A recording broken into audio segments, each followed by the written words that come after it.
در وطن ما نیز چی کمبودی و مشکلاتی که باشه، یک ما وظیفه داریم که بهر حل کردن یا که برطرف او کوشش کننده باشیم و سهمگذار باشیم. برای تاجیکستان وطن ما، کشوری که به نام یک ملت نامگذار شده است، به نام یک ملتی با تاریخ و فرهنگ غنی به نام ملت تاجیک.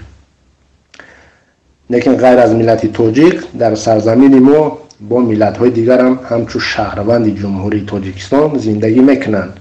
به مثال ازبک، روس، قرغیز، تاتار، یهود، اسیتین و قزاق و غیرها زیاد هستند و هر کدام اینا ناوابسته از ملت، دین، مذهب، رنگ پوست، قد و قامت، وزن و قیافه باید که برابر حقوق باشند، چون که زاده همون سرزمینند. نباید که ما محلچگی و ملتچگی را راه بدیم. این مشکلی جامعه ما میشود، یک مشکلی میشود که ما را خراب میگردونه، جامعه ما را خراب میگردونه. پس ما باید نظر سالم داشته باشیم، جامعه ما سالم باشه. توجه خاصی ما نه تنها به منصبدار و حکمتدار یا که مبارز مخالف باشه، باید ما همه پهلوها را یک توجه خاص داشته باشیم در وطن داری. هر یک طفل حتی از وقتی زاده شدنش در شرایط در فضای مهیا تربیت کنیم. از خردی اونا را باید که ما درست راهنمایی کنیم. هر یکی شما البته میدونید که وقتی طفل زاده می شود، از روز اول عزیزان طفل همچون مسئول وظیفه خودشون ادا میکنند برای به وای رساندنش، تربیت کردن، شرایط مهیا کردن و دفاع کردن. در عموم یک فضای میسازن، یک فضای پر از محبت دامنگیر میکنه همون طفل. این البته هر یک شما مشاهده کردگی هستین. و کودک هم از خردسالیش حس میکنه که مسئولش کی است، کی است برای عزیز، کی غمخوارش، کی است مهربانش. ایرا کودک از همون خردسالیش الکی درک میکنه. وقتی که کودک نو راهگردان میشود تا مستقیم شدن، روی پا درست ایستاده، قدم زدنش بارها میفته و هر وقت قدم میزنه میفته تا یک مستقیم شدنش. شما خوب مشاهده کردگین در برابر افتادن کودک شما هم ضرب میخورین، یعنی که مسئول کودک، غمخوار او کودک شما هم ضرب میخورین. وقتی کودک میفته جسماً ضرب میخوره و مسئول باشه روحاً قلباً. توجه کرده باشین وقتی کودک میفته چی میکنه؟ وقتی که یک کودک میفته، وقتی درد اذیتش میکنه، اولین کاری که میکنه طرف پدر، مادر یا که یک عزیز خودش نظر میکنه. یکم کاری که کودک میکنه در افتادنش میگرده نظر میکنه تا که دردی خودش نشان بده نزد وفادارش، نزد صاحبش، نزد مسئولش، حمایتگرش.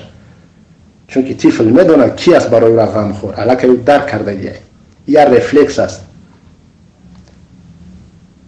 همون نظر کودک، نگاهش اتوماتیک غمخواری خودش میکنه و راست به چشمای همون نگاه میکنه. اینا هر یک شما توجه کرده تا اون وقتی که صداش میبره گریه میکنه یا که یک درد نشون میده، اول کاری که میکنه همون نظر غمخواری خودش میکنه. وقتی طفل به مسئول خودش نظر میکنه در جواب نظر مثبت میگیره، یعنی مسئولی و غمخوری و به نظر شتاب میکنه، دل برداریش میکنه، تسلی میده، آرامش میکنه. خب با میفهمونش که چی باید کرد که دیگر ناافته، درست قدم زده بتونه، دیگر ناافته، تا که در زندگیش هم ناافته دیگر.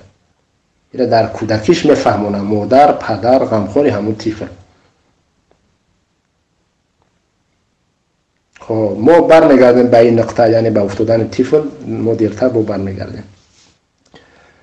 مردم ما بعد از اونی که صاحب استقلال شد، جنگ شهروندی بود و در حالت مشکل قرار داشت. هر یک عائله غمزده بود، از هر دو طرفای مقابل که بدن، از هر دو طرف ماتم زده بودن، عزیزای خود از دست داده بودن.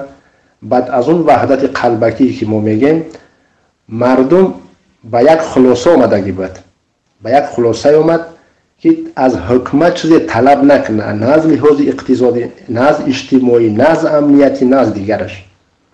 به خاطر که کشور ما جنگ زده، گفتم مردم خود در پی کوشش پیدا کردن لقمه نان ترک وطن کردن تا که حکومتدارا را اذیت نکنن، تا او حکومتدارا وعده هایی که کردن، یعنی که ما آباد میکنیم، ما میسازیم، وطن ما را دوست میداریم، ما با شما صلح میاریم، این وعده هایی که دادن، مردم نخواست که حکومت دیگر اذیت کنن، از او طلب زیاد کنن، خودشان اونا پی لقمه نان شدن تا که این نفرایی که وعده دادن چیکار کنن؟ وطن بسازن، اون وعده هایی که دادن عملی کنن.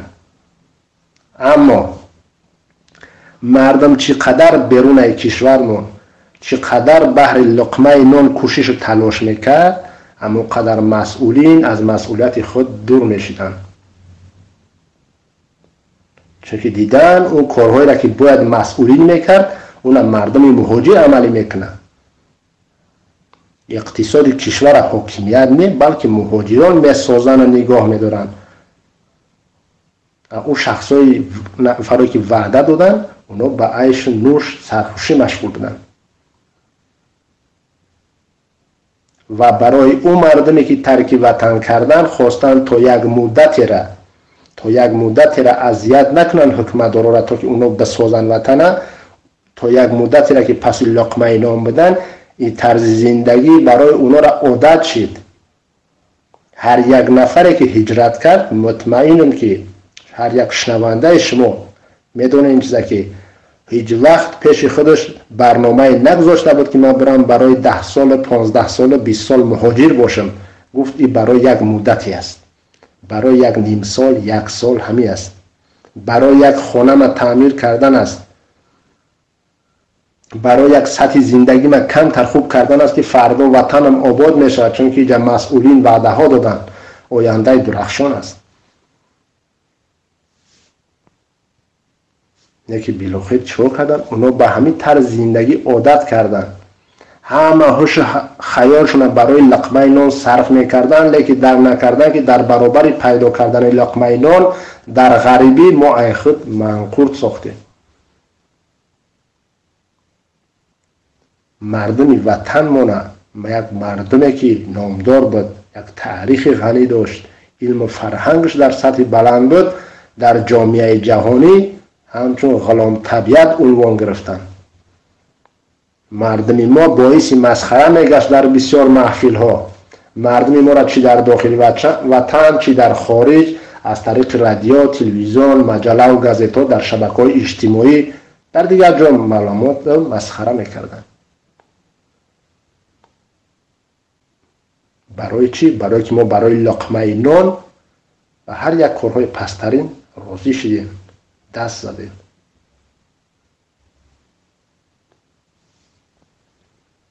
وقتی مردم مهاجر ما در سراسر کشورهای خارج تحقیر میشد، اذیت میشدن، زیر شکنجه قرار میگرفتن، وقتی درد قلب رگ پیونداشون میسوخت، به مانند همون طفلی که میافته نگاه به طرف مسئولان خود میکردن.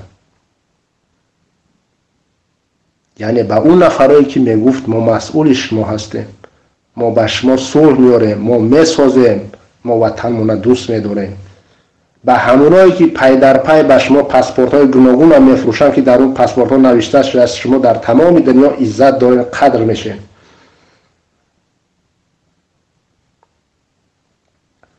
مردم غمزده چی در داخل چی در مهاجرت، وقتی که مشکلی ها بالای اونا می آمد، وقتی درد بدنشون می سوخت، اونا هم مثل همون طفلی که می افته نظر مثبت می جستن از مسئولان خودشون، انتظار کمک بدن، انتظار دستگیری می شدن.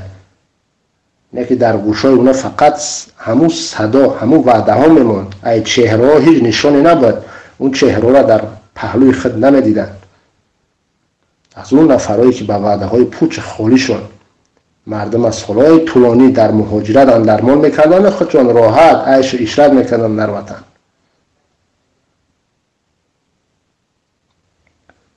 رنگی همون طفل یک نظری مثبت میجستن که پیدا نکردن. و بالاخره این مردم گفت که بس.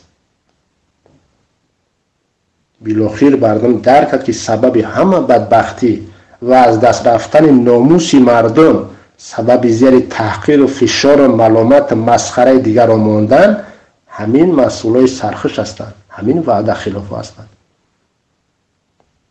شما هم ایرا درک کردین و گفتین بس.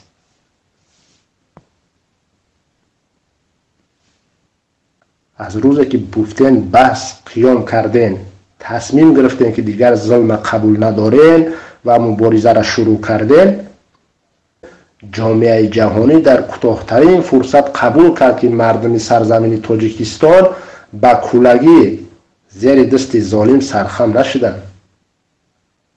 و شما میسازین وطنتون، شما هستین سازندگان، شما میسازین کشورتون، شما میسازین تاجیکستان.